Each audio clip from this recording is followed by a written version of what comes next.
Isang marangyang mansyon. Makikita ang mga mamahaling kagamitan at mga artwork.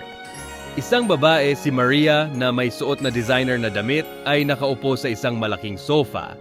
Nag-aaksaya ng oras sa kanyang cellphone. Walang tatalo sa yaman ko. Ang pera ang nagbibigay ng kapangyarihan. Wala nang ibang mahalaga kundi ito. Biglang tumunog ang cellphone ni Maria. Isang tawag mula sa kanyang accountant. Hello, may problema ba? Maria, may kailangan tayong pag-usapan tungkol sa iyong mga investments.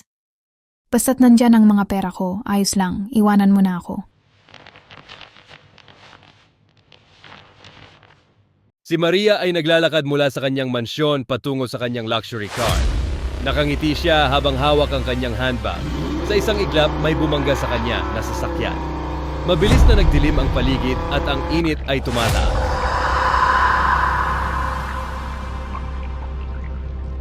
Nagising si Maria sa isang madilim at mainit na lugar, puno ng apoy at sigaw. Nagulat siya sa kanyang paligid na nagugulo. Oh my! Asan ako? Bakit ang dilim? Bakit ang init? Aray! Aray ko! Hindi! Hindi! Bakit ako nandito sa impyerno?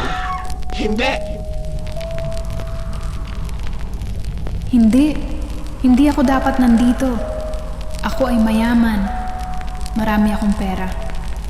Bilyon ang kayamanan ko. Makapangyarihan ako sa mundo ng daigdig. Maria, hindi ka narito upang parusahan.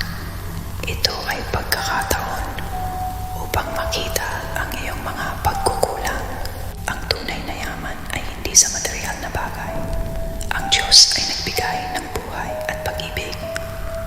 Dito makikita mo ang mga pagkukulang mo sa Kanya at sa kapwa. Ano ang dapat kong gagawin? Tanggapin mo ang Diyos sa iyong puso. Tanggapin mong siya ay anak ng Diyos. Humingi ka ng kapatawaran. Paniwalaan mong siya ay namatay para sa iyong mga kasalanan. Magbago ka at ibahagi ang iyong yaman sa mga nangangailangan.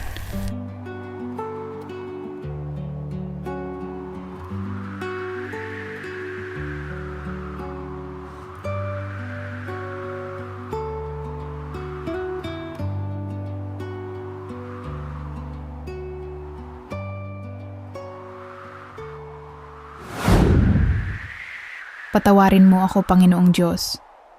Hindi ko na kayang balikan ang dati kong buhay. Kailangan kong magbago. Kailangan kita, Panginoon Diyos. Patawarin mo ako sa aking mga kasalanan. Ako'y marumi at hindi karapat-dapat. Dahil sa iyong pagmamahal, namatay ka para sa akin. Patawad, Panginoon. Tinatanggap kita bilang Diyos sa aking buhay. Maria, mahal kita. Pagsisihan mo at buksan ang iyong puso. Tanggapin mo ang aking biyaya.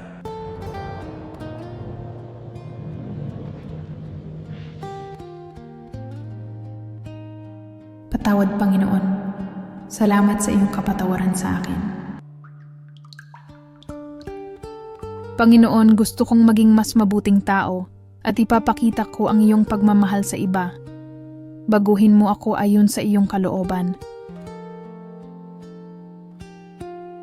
Sa ating buhay, madalas tayong nalululong sa material na bagay at sa yaman. Akala natin ito ang nagbibigay ng tunay na halaga. Subalit natutunan ni Maria na ang tunay na kayamanan ay hindi nasusukat sa pera o ari-arian, kundi sa pagmamahal at malasakit sa kapwa.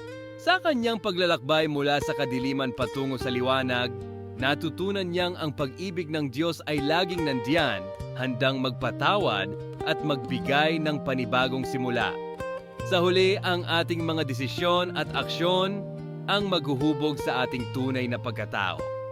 Kaya't ating pahalagahan ang mga bagay na tunay na mahalaga, ang ating pananampalataya, pagkakawanggawa at ang pagmamahal sa isa't isa. Maraming salamat.